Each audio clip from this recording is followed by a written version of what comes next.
I'll try and give you the way that we look at this. So I do simple experiments with human beings, and the basic experiment we did to look at this question is the following. Imagine you were in the experiment. I would give you a sheet of paper with 20 math problems that each of you could solve if you had enough time.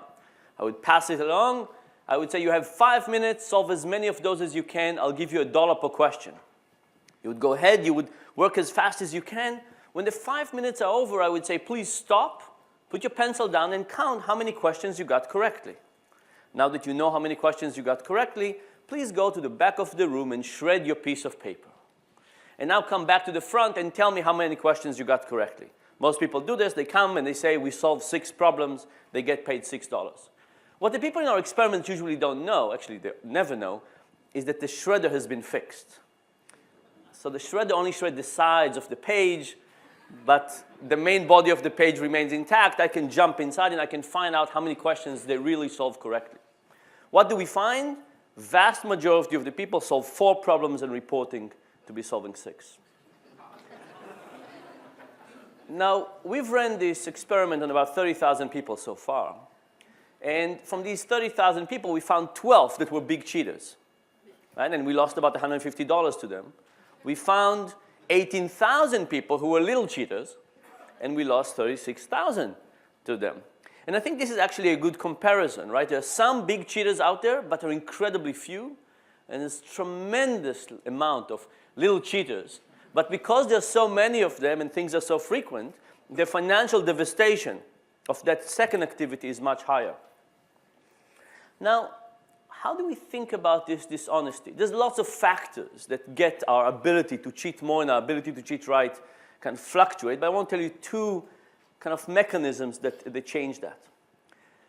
The first one, I'll tell you a little joke. Johnny comes home from the school with a note from the teacher that said that little Johnny stole a pencil from the kid who's sitting next to him.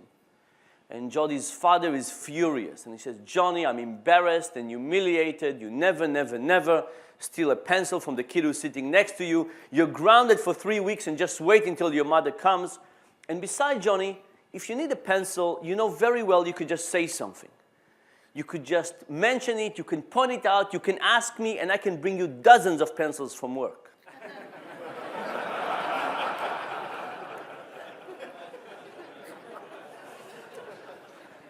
Now, why is this amusing, or a little bit amusing? I think because we all recognize that taking a pencil from work is something we can easily justify. Versus taking 10 cents from a petty cash box, even if we just took it and went ahead and bought a pencil, would feel very differently to us. So we run our experiment this way. We ran the same experiment with the simple math problems, but we had 2 conditions. In one of them, you came to the experiment and you say, Mr. Experimenter, I solved X problems, give me X dollars. In the second one, you would come and you would say, Mr. Experiment, I solved X problems, give me X tokens. And we paid people with pieces of plastic. People took these pieces of plastic, walked 12 feet to the side, and changed them for dollars. So when somebody was looking into the eyes of the experiment, they were cheating not for money. They were cheating for something that was 1 step removed from money. What happened in our experiments? People doubled their cheating. Right? This, by the way, is one of the most worrisome experiments I think we've ever conducted, because if you think that being 1 step removed from cash relieves people from the moral shackles, what about stock options? Mortgage-backed securities. Think about all kinds of things that has many, many steps in them. Could it be that in those cases, human ability is quite fantastic in both acting dishonestly but rationalizing things quite quickly to ourselves? That's the first kind of point I want to point out, is that dishonesty in the way we find it is a lot about rationalization. And what helps us rationalize something increases dishonesty, and when it's harder to rationalize something, it decreases dishonesty. Here's another little story. I'll give you the Jewish version. A guy goes to the rabbi, and he says, Rabbi, you wouldn't believe what happened. Somebody stole my bicycle from synagogue. The rabbi is appalled. Somebody stealing your bike from synagogue? How could this happen?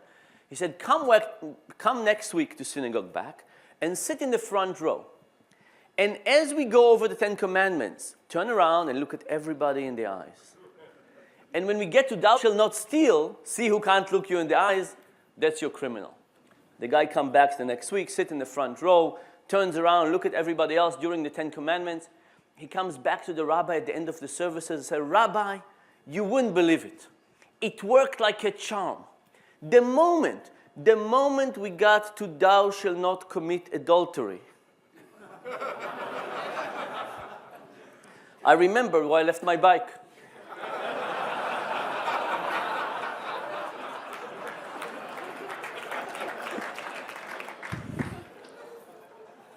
How do we translate this into an experiment?